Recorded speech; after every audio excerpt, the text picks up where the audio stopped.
Brandon Mulling, or Mulling.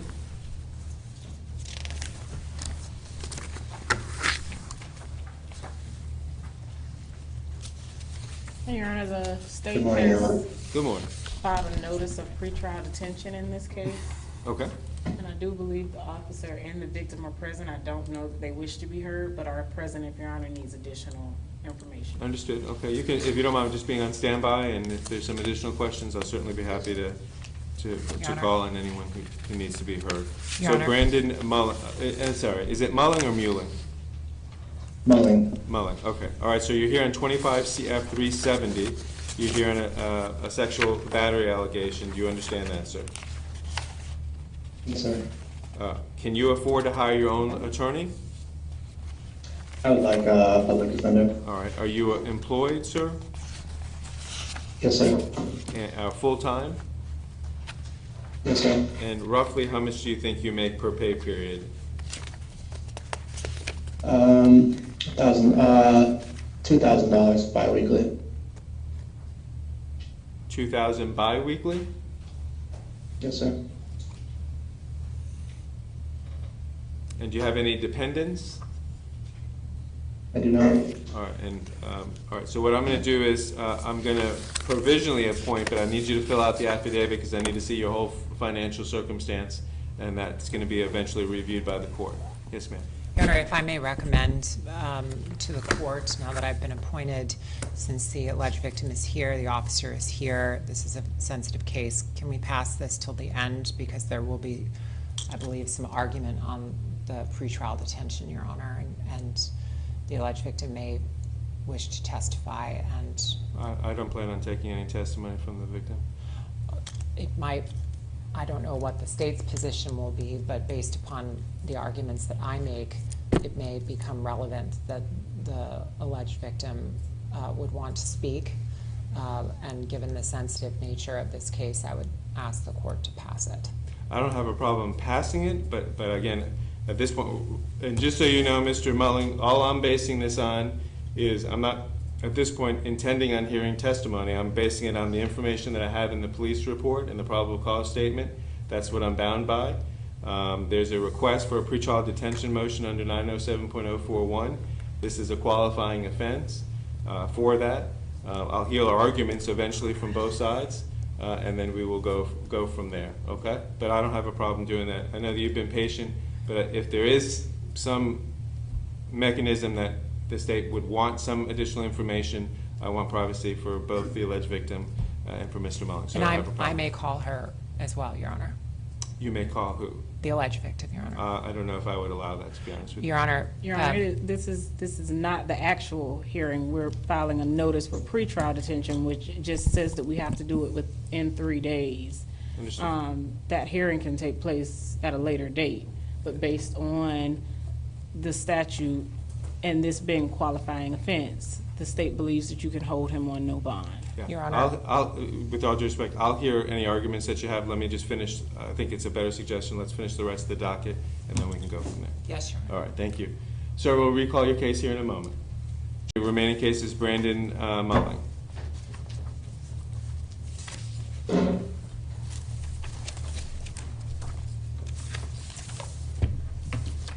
Mr. Mulling is present, and just give me a moment, folks, and then we'll get started. Reviewing the paperwork.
Okay, all right, so we're proceeding now on 25 CF 370, Mr. Mulling. I don't know if I had even turned to court services yet on that matter. So I'll go ask court services if you have some information on Mr. Mulling. All right, Your Honor, 10-month tie to Alachua County, life tie to the state of Florida, no local history, no failures to appear, out of state 2014 to 2016. State of Massachusetts. Right. And any indication of the nature of those offenses there in Massachusetts? Looks like there's a shoplifting, there's something that's unknown, and maybe a domestic abuse, 2014.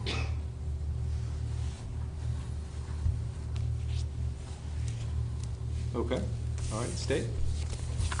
Your Honor, as previously argued, where a defendant is arrested for a dangerous crime, sexual battery being one of the dangerous crimes listed in the Florida statutes 907.041, and in this case where the state believes that exigent circumstances do exist, that being the victim having extreme safety concerns for ongoing danger to herself, and the nature of the crime, the state has filed a notice of pretrial detention to hold this defendant on no bond until a hearing can be held.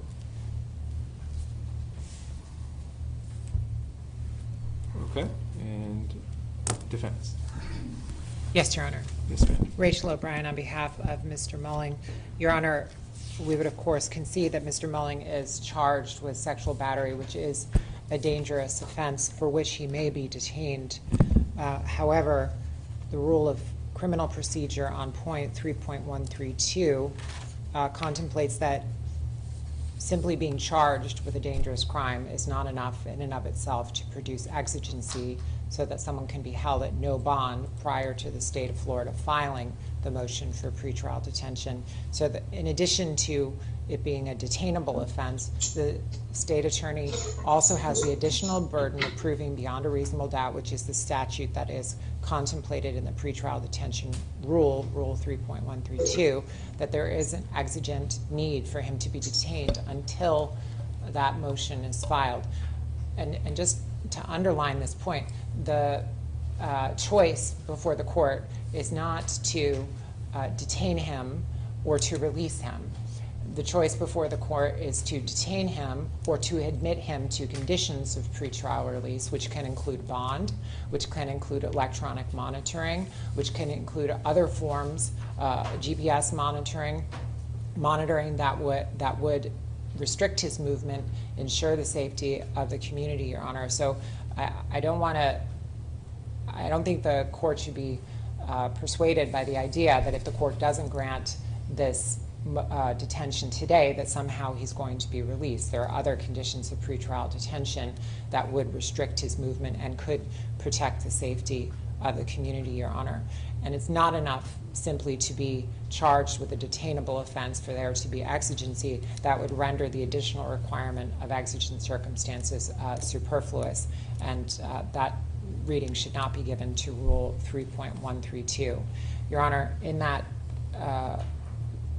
along those lines, the state has the burden of proving beyond a reasonable doubt that there are exigent circumstances. We have no local criminal history. We have a lifetime tie to the state of Florida. He's employed at Shands Hospital, where he's been employed for a year. His criminal history is from 2016, so it is 9 years old.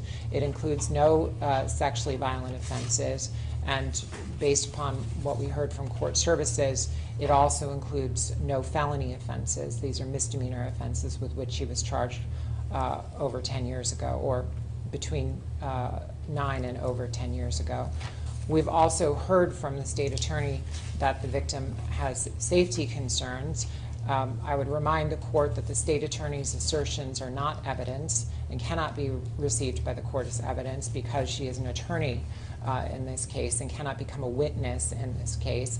If there are any kind of safety concerns, that has to be produced by evidence on the record by a witness. Court services is a witness, Mr. Rawls could testify that he had contact with the alleged victim and that she expressed safety concerns. That would be hearsay, but admissible hearsay at first appearance. However, the state attorney's assertion that the victim has safety concerns is not competent substantial evidence and cannot meet the burden of proving exigent circumstances beyond a reasonable doubt. Further, I would ask, where is the evidence that Mr. Mulling, who is alleged to have met the alleged victim over the internet, knows where the alleged victim lives, or travels in the same social circles with the alleged victim, or would have any way of finding the alleged victim, making contact with the alleged victim to the extent that this might put her in danger? Of course, we're mindful that based upon the allegations in the report that the alleged victim is traumatized, that she doesn't want to have contact with Mr. Mulling. This is all quite understandable, but the court has to be persuaded beyond a reasonable doubt that there's an exigent need today to hold him without bond today on an offense that is bondable, that he has a constitutional right to bond. It's a second-degree felony.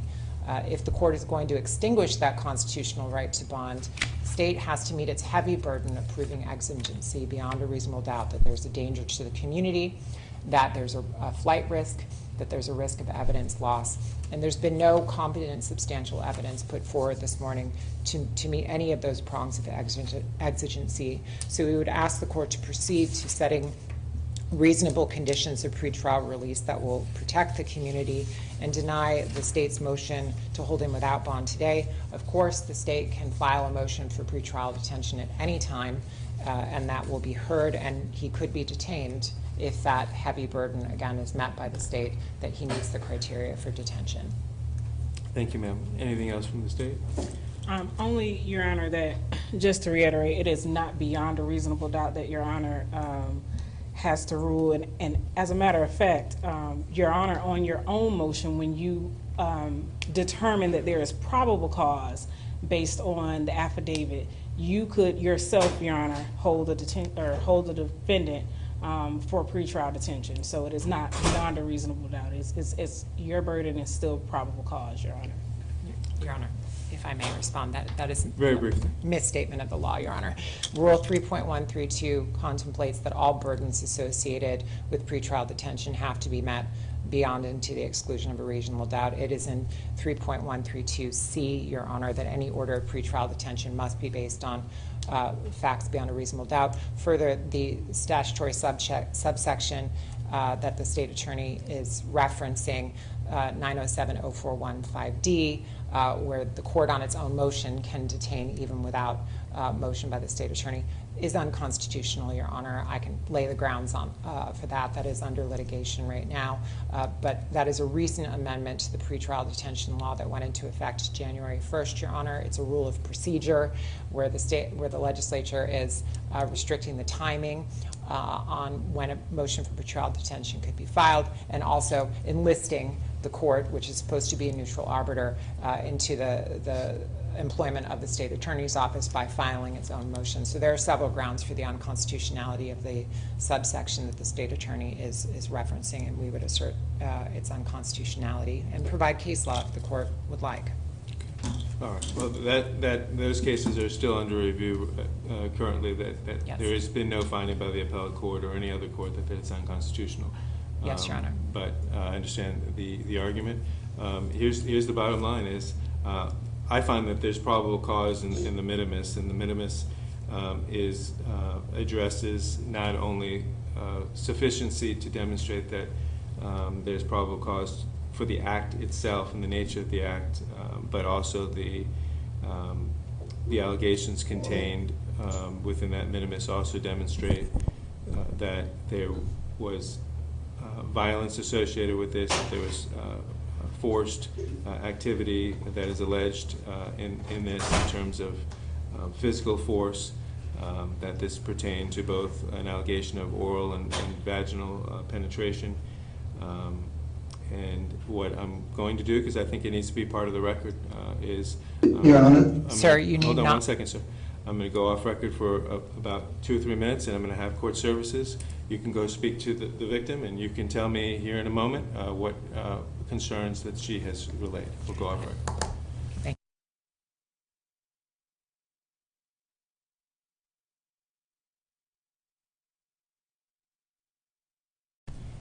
Sir, I'm going to advise you, this is Rachel O'Brien, I've just made arguments on your behalf. There's nothing you can say here this morning that will help you. The only thing that can be achieved by you speaking this morning is hurting you. So please wait until an attorney comes out to see you from my office, and then you can speak to that attorney. But I'm advising you strenuously that you should not make any statements regarding these allegations this morning. We will be out to see you as soon as possible. Thank you. Did you hear all of that, sir? Yes, I did. All right, I and just that- wanted to say something, not Well, in regards to, That's fine. I'm just making sure that you heard the warning, if you will, from your attorney, from the public defender's office indicating what she's indicated to you on the record, that the attorneys will be out to speak to you, and that it's probably wise for you not to talk about anything related to the case. Do you understand that warning? I do understand, Your Honor. All right. It's up to you if you want to abide by it or follow it or not. So if you want to say something, I'll give you a moment here to do so, but I want to make sure everyone's back in the courtroom. Thank you, Your Honor. I just wanted to express that Hold I've had, on. Hold on 1 second. Hold on 1 second, and then I'll let you say what you want to say. You want to say anything else, Mr. O'Brien? Yes, sir, please reconsider speaking. There's nothing, again, nothing you can say that will alter the ruling of this court this morning. The only thing that you can say this morning will hurt you. So I've made all of the arguments that can be made in favor of your release or your not being detained this morning. Please, I am urging you not to speak. I understand. Okay. I don't want to curtail what I just said earlier, so if you want to say something, you can, but you've heard what your attorney has said. Did you want to say something, sir? Yes. Yes, so my job is a registered nurse. I've had the opportunity of taking care of vulnerable populations for over 5 years now, and I've had no trouble with this kind of incident since before. And I just want to continue to be a productive member of society. Okay. All right. Thank you, sir. Court service? Yes, Your Honor, I did indeed speak with the alleged victim, and she does have safety concerns. Okay. Yeah, is that, based on the information you received, it's just generalized based on the circumstances of the case and the allegations contained therein? Correct, and she states that the defendant also knows where she lives, but she does fear That is not true. for her safety. That is not accurate. All right, thank I you, have no sir. idea. All right, anything else from either side? Nothing from the state, Your Honor. And I know you've made a very Nothing to add, Your Honor. good presentation as far as on the record, so it's Yes, contained sure. on the record. How old is the alleged victim? And they have an officer here as well. You're a witness. Why don't you come on up, sir, just in general, and just going to ask that question. Your Honor, we would have to inquire as to the officer, the age of the victim, because all I have in the minimus is that at the time she was older than 18 years of age. The victim is 21 years old, sir. Okay. All right. Thank you. Thank you. Was there something specific that you wanted to add, or? If he was released, we're requesting ankle monitoring at a minimum. I believe his driver's license is also expired, so I would ask that he not drive a motor vehicle without a driver's license. And also, I believe that he has stated that he is a travel nurse for Shands, and ergo, if he's traveling, that he stays within the state of Florida. All right. And I didn't swear you in, but if you raise your hand, do you swear and/or affirm that the information that you just provided is true and correct to the best of your knowledge? I do. And your full name for the record? Officer Milagros Yanez, ID badge 133 with the University of Florida Police Department. Okay. All right. Thank you. Thank you, sir. What is your employment with Shan, sir? I'm a full-time employee there. I've been full-time since January of last year. Before my time at Shands, I was a travel nurse in Southwest Florida. Did I formally appoint you, Mr. O'Brien? I did? Okay. How much do you make per pay period, sir? About $2,000 bi-weekly. Bi-weekly. Yes, Your Honor, we went through Yeah. this. We went through That's right. this. Yeah. All right. It's been a long morning. I Yes, had a Your little Honor. difficulty remembering that. All right.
All right, Mr. Mulling, based on the information that I have, I'm going to set some special conditions, and then we'll get to the crux of the issue as far as a bond or not. But you're to have no contact with initials SN, no contact in person, third party, electronically, email, text, social media, letter, note, nothing. Do you understand that, sir? Yes, I do, Your Honor.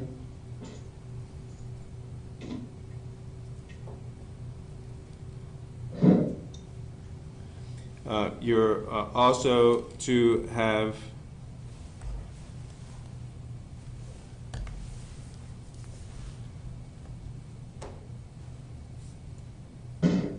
no access to any personal device that can access the internet. I understand, Your Honor.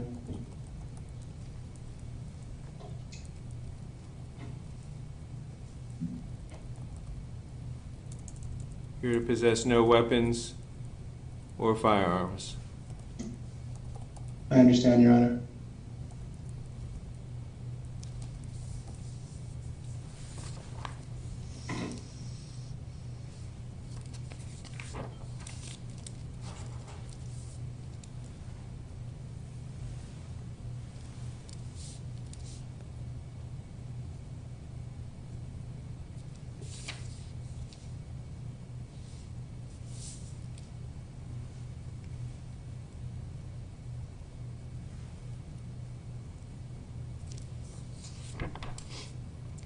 If you post bond, you must be there must be a GPS monitor that is placed into effect.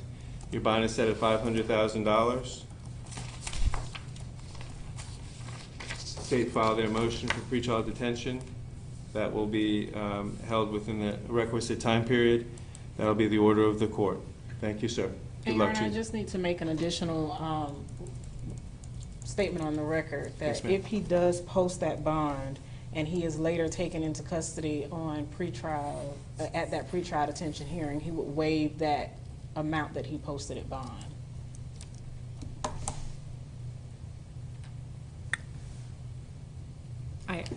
I think that would be a private agreement between he and the bondsman. Say that again? No.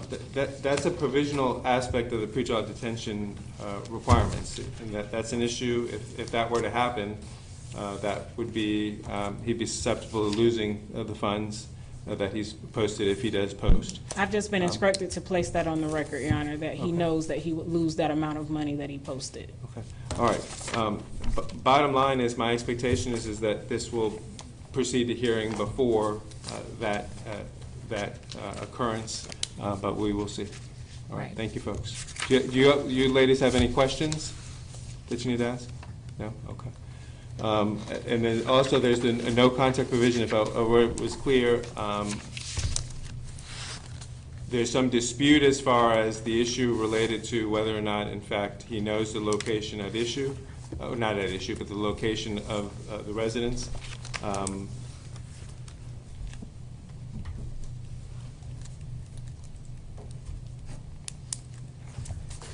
the sworn affidavit within the court file has listed an address for whatever reason.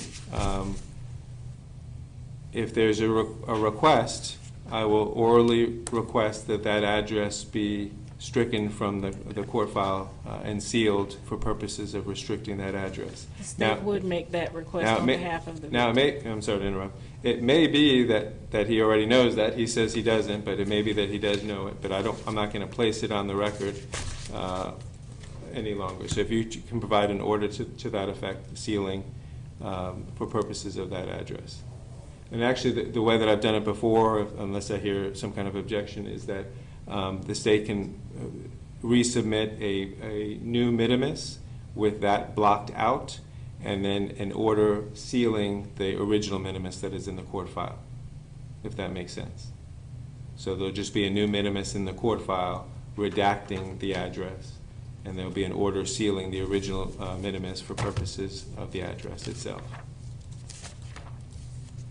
We have no objection to that, Your Honor. Did that make sense to you, Madam State Attorney? Yes, sir. Your Okay. Honor. All right. Anything else I may have missed from the state or defense? No, Your Honor. Nothing from the state, Your Honor. All right. And again, any posting of bond will be predicated with the GPS monitor, but prior to any authorized posting. All right. Thank you, folks. We will go off.